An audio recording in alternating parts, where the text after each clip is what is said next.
मेरी mother teacher, मेरे दादा अब्बू भी पढ़ाते रहे। मैं ख़ुद 5th या 6th क्लास में थी तब मैंने अपने से छोटे बच्चों को पढ़ाना शुरू किया था कि मैं कभी भी कंसिस्टेंट नहीं रही। कंसिस्टेंसी इस सेंस में कि मैंने हमेशा अपनी डिग्री स्विच की है, क्योंकि मेरा एम ना सिर्फ पोजीशन लेना, डिग्री हाथ में आ जाना ये नहीं था। मेरा था कि कुछ ना कुछ सीखूँ मैं, कि मैं कभी से स्क्रीन पर आना ही नहीं चाहती थी। मुझे हमेशा ये था कि मैं ऑफ स्क्रीन रहकर कंटेंट के ऊपर काम करूं, क्योंकि कंटेंट बहुत ज़्यादा मैटर करता है कि आप किसी को क्या दिखा रहे हैं, आप किसी को क्या सुना रहे हैं। तो शुरुआत मैंने वॉलंटियर वर्क से की थी, लेकिन फिर नियो पे जब मैंने काम किया नबिया एजाज के साथ, वहाँ पे मैं कंटेंट की टीम थी, पायनियर टीम थी, उनके मॉर्निंग शो भी शुरू होना था। डिजिटल में ये होता है कि हर उम्र के हिसाब से जो है ना कंटेंट वेरी करता है। मैं इंशाल्लाह इरादा ये रखती हूँ कि टीवी स्क्रीन पर मेरा अपना एक शो हो अदबियात के हवाले से।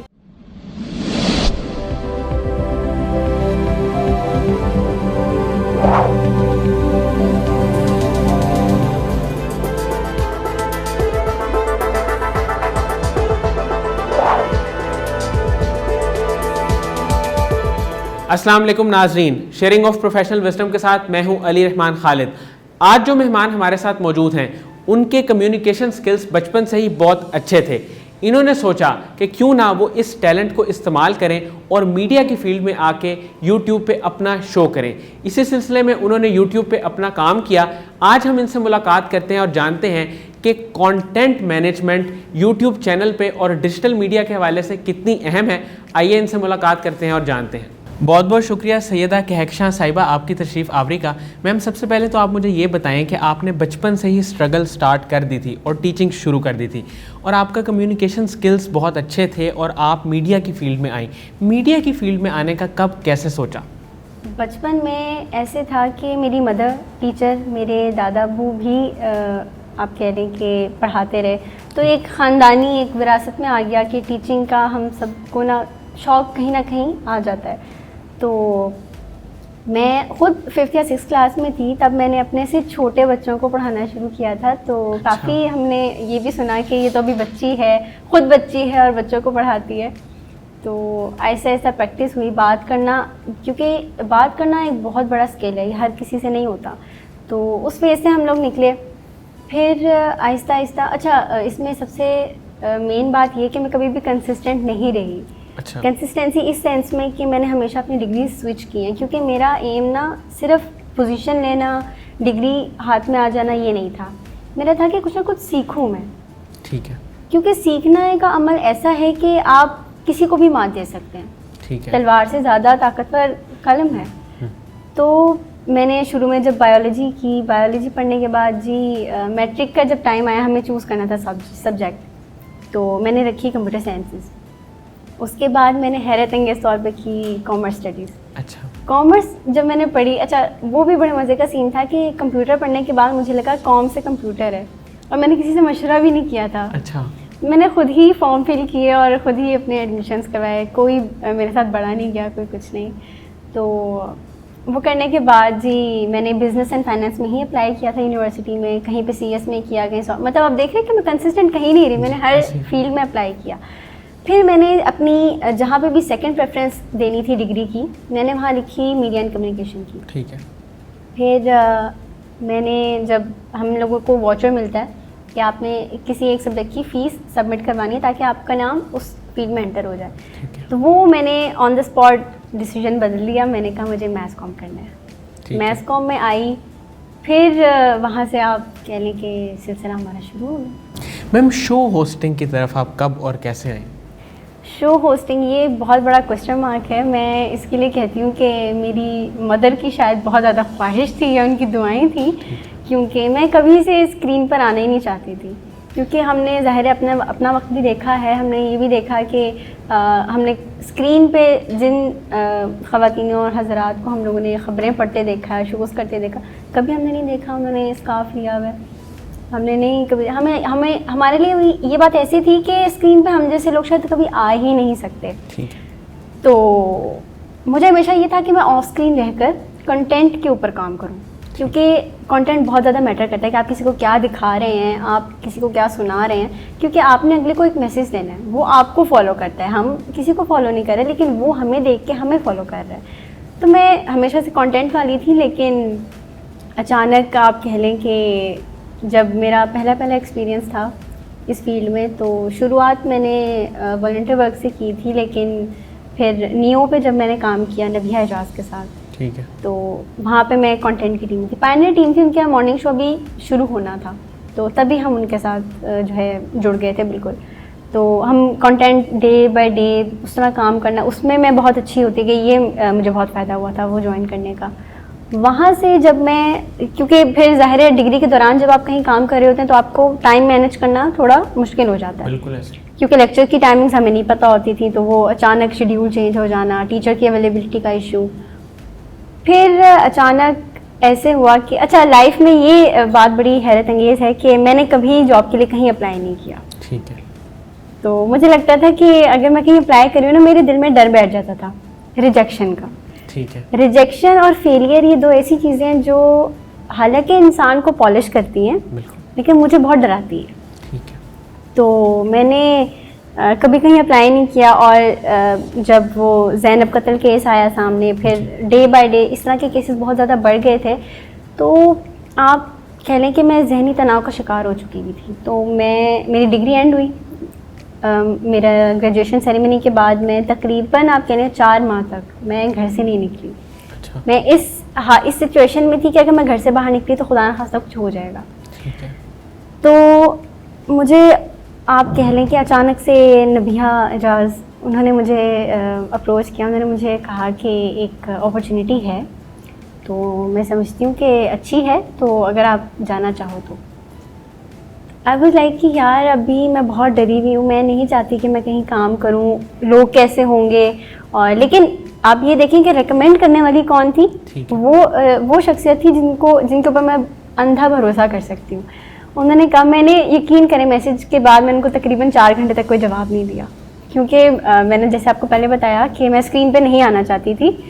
तो कंटेंट से ऑफ स्क्रीन बैठे हुए आप एक शख्स को कहें कि जी आपके पास स्क्रीन पर आने की अपॉर्चुनिटी है, मेरे अलावा कोई भी होगा तो कभी रिजेक्ट नहीं करेगा। बिल्कुल, पहले तो मैंने फ़ौरन लिखा जी कि मुझे नहीं करनी, मैं स्क्रीन वाली बंदी नहीं हूँ, या मैं बहुत कैमरा शाई थी, मैं इतना डरती थी कि मेरे हाथ कांपते थे, इवन प्रेजेंटेशंस देते हुए मैं कांप जाती थी।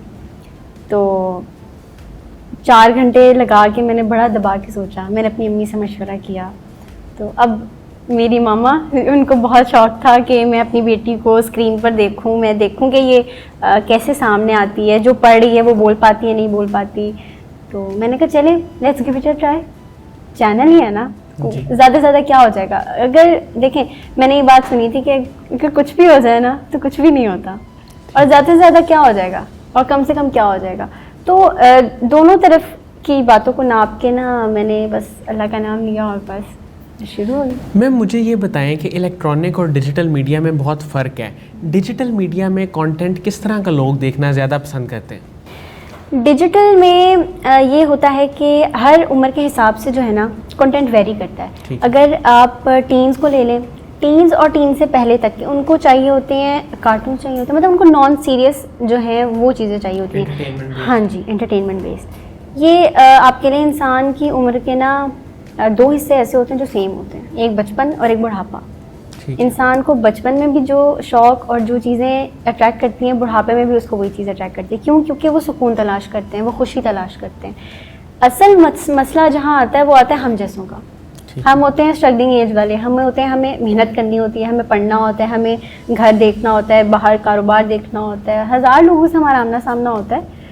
तो एंटरटेनमेंट जो है वो हमारे टीन्स तक के बच्चों के लिए होता है, लेकिन वो भी डिपेंड करता है कि हमको किस तरह का एंटरटेनमेंट दे रहे हैं। अब आप आजकल के कार्टून्स देखें, उसमें लैंग्वेज क्या है, बच्चे क्या सीख रहे हैं। वो घरों में भागते दौड़ते एक दूसरे को ऐसे अल्फाज बोलेंगे, लोग कहेंगे जी तरबियत का कसूर है, हालांकि माँ बाप भी अच्छे होंगे।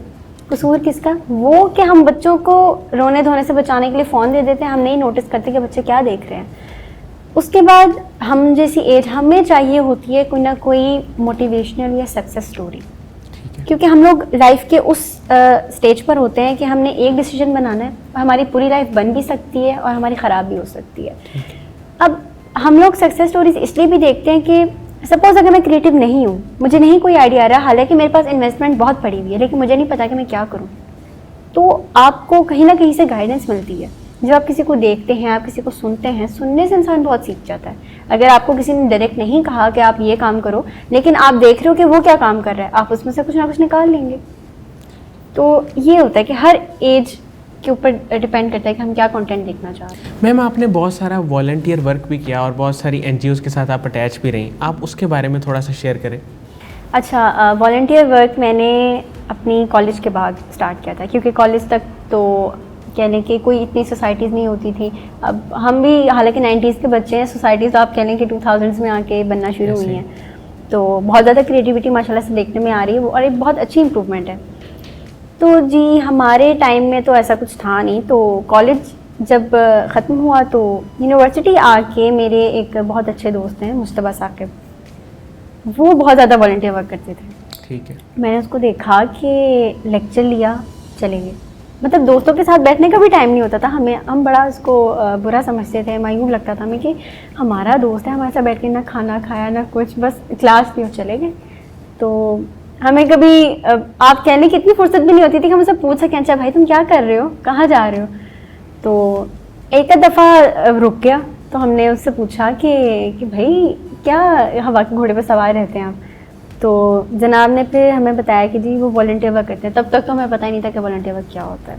ठीक है। तो फिर आहिस्ता आहिस्ता आप लगान, CMYMC और इस तरह की बहुत सारी जो बड़ी ऑर्गेनाइजेशंस थी जहाँ पे अमेरिकन डेलीगेशंस आती थी, कोरियन, साउथ कोरियन, काफ़ी सारे ममालिक की ना लोग आते थे।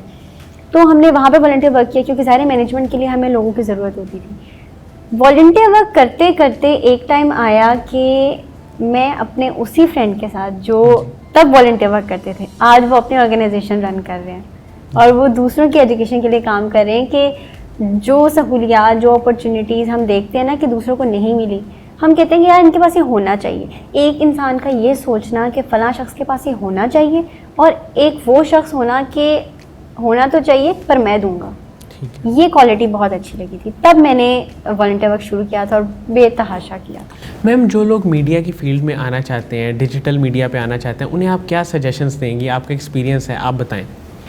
अच्छा, डिजिटल मीडिया के हवाले से इस तरह है कि अगर आपने सपोज सोच लिया कि आपने अपना काम शुरू करना है, जो कि बहुत अच्छी बात है, पहला इनिशिएटिव यही होता है, एक तो अपने ऊपर ट्रस्ट होना चाहिए कि हाँ अगर ये मैंने सोचा है ना कि मुझे करना है तो मुझे करना है और ये मैं कर सकती हूँ, इर्रेस्पेक्टिव ऑफ द जेंडर। अगर वो लड़का है, क्योंकि हमारे यहाँ ये होता है कि लड़कों को सबसे ज़्यादा आप कह लें कि खींचा जाता है। अगर एक जगह पे लड़के ने भी अप्लाई कर दिया, लड़की ने भी अप्लाई कर दिया, प्रेफरेंस आएगी जी लड़की को। ये बहुत ज़्यादा हम लोगों ने देखा कि लड़कों को शिकायत होती है कि जी वुमेन कार्ड है ना, वुमेन कार्ड जीत गया। तो लेकिन मैं कहती हूँ कि ना औरत जीती है ना मर्द, जीतता है आपका कंटेंट। जो अच्छा कंटेंट दे रहा है वो आगे है। आप दुनिया का सबसे ज़्यादा कमाने वाला यूट्यूबर देख रहे हैं, लड़की तो नहीं है, बच्चा है और लड़का है। कंटेंट पे डिपेंड करता है, ठीक है। उसके अलावा ये कि हम कितना डेडिकेटेड हैं अपनी चीज़ को लेकर, क्योंकि सोशल मीडिया वो चीज़ है जब इंसान सारी दुनिया से तंग आकर अपने साथ अपने आप को वक्त देना चाहता है, वो अकेले होकर बैठ जाता है, तो उसके पास सिर्फ एक चीज़ बचती है, उसका मोबाइल फ़ोन। अब वो मोबाइल फ़ोन है, मतलब कोई भी गैजेट, तो उसके ऊपर वो डेफिनेटली कुछ ना कोई वो एस्केप ढूंढेगा कि कुछ उसको ऐसा मिले कि यार मैं कहूँ कि ये दिस इज़ समथिंग, ये अच्छा है, और उसका माइंड डाइवर्ट हो। तो कंटेंट ऐसा रखें कि देखने वाला देख भी सके और अपने आस पड़ोस वालों को दिखा भी सके। गलत कंटेंट दिखाएंगे कौन देखेगा? फैमिली में बैठ के अगर आपने गलती से उसकी किसी की भी वीडियो आपने प्ले कर दी, सुनने वाले समझेंगे कि आप पता नहीं कैसी चीज़ें देख रहे हैं, आपके पेरेंट्स ने आपको ये सिखाया। मतलब आपकी हरकत से आपके पेरेंट्स पे भी बात चलेगी, आपकी जनरेशन्स पे बात चलेगी। तो बड़ा सोच समझ के ये। मैम, आपकी ज़िंदगी में आपके मेंटोर्स और इंस्पायरेशन कौन लोग रहे? मेरी लाइफ की ना हर स्टेज में फ़र्क थे। जब मैं स्कूल में थी तो मेरे टीचर्स, क्योंकि मेरे टीचर्स ने आप कह लें, जब जैसे मैंने आपको बताया ना कि मुझे कंटेंट में ज़्यादा इंटरेस्ट था, तो अच्छा मुझे इंग्लिश लैंग्वेज बहुत ज़्यादा पसंद थी, लेकिन मैं कभी ट्रॉफ़ी उसमें नहीं ले पाई। ठीक है। इंग्लिश लैंग्वेज में तो मुझे हमेशा स्टार ऑफ उर्दू की ट्रॉफ़ी मिलती थी। अच्छा, क्योंकि क्रिएटिव राइटिंग बहुत ज़्यादा थी मेरी। मैंने पोइट्री स्कूल टाइम से शुरू की, लेकिन ये मुझे नहीं पता था कि मुझ में ये टैलेंट है। मेरी टीचर्स ने जब हमें आप देखें एग्ज़ाम्स में क्या होता है कि मजमून जब लिखना होता है तो टीचर्स आपको दे देते हैं बड़ी बड़ी बुक्स दे देते हैं, आप लोगों ने इसको याद करना है। उन्होंने देखा कि ये बच्चे याद नहीं करके आती है, ये बच्ची खुद लिखती है, अपना कंटेंट लिखती है। ठीक है। उन्होंने मुझे बहुत बूस्ट किया। मेरी टीचर ने, वो हालांकि न्यू टीचर थी, तो नया टीचर हालांकि अब आमतौर पर समझा जाता है कि बच्चों के साथ थोड़ी टसल लगाएंगे, थोड़ा बच्चों को तंग करेंगे, टफ टाइम देंगे। लेकिन उन्होंने टफ टाइम नहीं दिया। उन्होंने बल्कि मुझे बहुत ज़्यादा, आप कहने अगर मैं यहाँ हूँ ना और मेरे पास मेरा कंटेंट है तो वो उनकी वजह से है। अगर वो मुझे ना कहती कि कहकशां तुम्हारे अंदर ये एबिलिटी है, तुम लिख सकती हो, वहाँ से मैंने लिखना शुरू किया। तो मेरे टीचर्स ने मुझे वहाँ मेंटरशिप दी। जब मैं स्कूल लाइफ से निकली, स्कूल और कॉलेज वो टाइम होता है जब आपके पास अपनी फैमिली के लिए सबसे ज़्यादा टाइम होता है। ठीक है, मेरे अकॉर्डिंग। लड़कों का नहीं पता, क्योंकि लड़कों को तो दोस्तों में घूमना होता है, तो वो अपनी जवानी में बस बाहर घूमते हैं, क्योंकि बाद में उनके ऊपर जिम्मेदारी ऐसी आती है कि वो जा नहीं सकते कहीं। तो लड़की होने की हैसियत से तो हमारे पास सारे फैमिली को टाइम हम लोग ज़्यादा देती हैं। तो जी पेरेंट्स को देखा, हमने देखा कि दोनों में अंडरस्टैंडिंग इतनी है। अगर हमने कोई काम करना है, इरिस्पेक्टिव ऑफ द जेंडर कि आप किसके साथ पार्टनरशिप कर रहे हैं, एक बेस्ट फ्रेंड भी आपके लिए एक पार्टनर ही है। अगर वो आपको सपोर्ट कर रहे हैं तो ये वाकई एक बहुत बड़ी बात है। फिर पेरेंट्स ने थोड़ा बहुत किया मोटिवेट। अच्छा, जब मैंने कॉमर्स किया तो मैं अपनी फैमिली की कह लें वाहिद लड़की थी जिसने ये चेन तोड़ी थी कि डॉक्टर नहीं बनी, मैं लेक्चरार नहीं बनी। हालांकि लेक्चरार बनने का शौक़ था, लेकिन मैंने रखी कॉमर्स। अच्छा जी, बिज़नेस स्टडीज़ करने के बाद वो डिसीजन बनाने का टाइम आ गया कि जिस पे मेरी ज़िंदगी बन सकती थी और बिगड़ सकती थी। ठीक है। वो टाइम होता है यूनिवर्सिटी से पहले के चंद माह, जिसमें आपने अपनी फील्ड चूज़ करनी है। चूज़ तो हम अब देख लें, मैंने कॉमर्स में की, तो उसके बाद मैंने अप्लाई भी बिज़नेस एंड फाइनेंस में किया। लेकिन वो जो 4-5 माह का टाइम था ना मेरे पास, उसमें मैंने लोगों को सुना, क्योंकि सुनना ही आपको बोलना सिखा सकता है। मैंने मुफ्ती मैनक को बहुत सुना, मैंने संदीप महेश्वरी, हालांकि वो इंडियन है, लेकिन इससे फ़र्क नहीं पड़ता मुसलमान हैं आप हिंदू हैं, आपके दीन का इससे कोई ताल्लुक़ नहीं है। अच्छा बोलने के लिए आपका मुसलमान होना ज़रूरी नहीं है जी। ठीक है, मुफ्ती साहब उन्होंने मुझे बहुत मोटिवेट किया। उसके बाद शाह साहब को मैंने बहुत सुना। ठीक है, तो वो टाइम मैंने अपना बहुत ज़्यादा यूटिलाइज़ किया सिर्फ सुनने में। अब वही बात कि मैं अपने टीन्स में थी, टीन्स मेरे एंड हो रहे थे, उस टाइम में मैं क्या ढूंढ रही थी, मोटिवेशन। तो मैंने उन लोगों को सुना, तब जाके मुझे लगा कि हाँ, अगर मैं कोई फ़ैसला मैं अगर ले रही हूँ तो मैं उसके ऊपर खड़ी रह सकती हूँ। तो इन 3 लोगों ने मुझे बहुत ज़्यादा किया। और जब मैं अपनी प्रैक्टिकल फील्ड में आई तो मेरे 2 बहुत करीबी, एक मुस्तफ़ा साकिब, क्योंकि लिटरली अगर वो नहीं होते तो मुझे तो पता ही नहीं चलता कि वॉलंटियर वर्क क्या होता है, क्योंकि जब तक आप लोगों से इंटरेक्ट नहीं करते, मुख्तलिफ लोगों से आपका मिलना जुलना नहीं होता, आप सीख नहीं सकते, आप ग्रो नहीं करते। क्योंकि पौधे को भी अगर आप कमरे में लगाएंगे तो नहीं उगेगा, उसको बाहर जाना है, उसको धूप लगेगी, उसको मुख्तलिफ आप कह लें एंगल्स से अगर उसको हवा लगेगी, तब वो जाके फले फूलेगा, तब वो आपको फल देगा। मतलब आपका बाहर निकलना बहुत ज़रूरी है। बिल्कुल ऐसे। और फिर आप कह लें मीडिया की फील्ड में तो नबीहा एजाज ने बहुत मुझे इंस्पायर किया। मैम, आपके फ्यूचर गोल्स क्या हैं? आप किस तरह से काम करना चाहती हैं? क्या आप मीडिया की फील्ड में ही रहना चाहती हैं या इलेक्ट्रॉनिक मीडिया पे आना चाहती हैं? क्या सोचा हुआ आपने?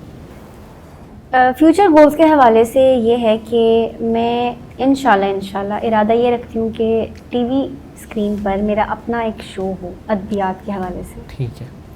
और अल्लाह ने चाहा तो इसी फील्ड में रहूँगी, नहीं तो दो नंबर तरीके तो और भी होते हैं, कोई ना कोई काम हम लोग निकाल ही लेते हैं, क्योंकि बेकार तो कोई इंसान नहीं है। ठीक है मैम, कासिम अली शाह साहब की फाउंडेशन है, उनका काम है, उनकी किताबें हैं, उनके वीडियो लेक्चर्स भी हैं, आपने भी बताया कि आपने उनको काफ़ी सुना है, उनके बारे में क्या कहेंगी? देखिए, कासिम अली शाह साहब ने अपने आप को इंसान पहले समझा है और बाद में उन्होंने दूसरों को इंसानियत समझाई है। ठीक है, इंसान का ख़ुद को समझना बहुत ज़्यादा इम्पोर्टेंट होता है। अगर वो अपने सिनेरियोज़ को, अपनी सिचुएशंस को, अपनी कंडीशंस को ना उसको स्टडी ना करते तो वो आगे हमें क्या बताते। ठीक है, उन्होंने पहले अपनी सिचुएशंस को बहुत अच्छे से मास्टर किया, उसके बाद उन्होंने हमें बताया ना, तभी तो हमने उनको सुना और उसके बाद हम उनकी ही दी हुई टिप्स से हम लोग आगे चल रहे हैं। बहुत बहुत शुक्रिया सैयदा कहकशां साहिबा आपकी तशरीफ़ आवरी का। नाज़रीन, मुझे उम्मीद है कि जो लोग मीडिया की फ़ील्ड के बारे में जानना चाहते हैं उनके लिए इंटरव्यू इंतहाई मुफीद साबित होगा। बहुत बहुत शुक्रिया, अपना बहुत ही ख्याल रखिएगा। अल्लाह हाफ़िज़।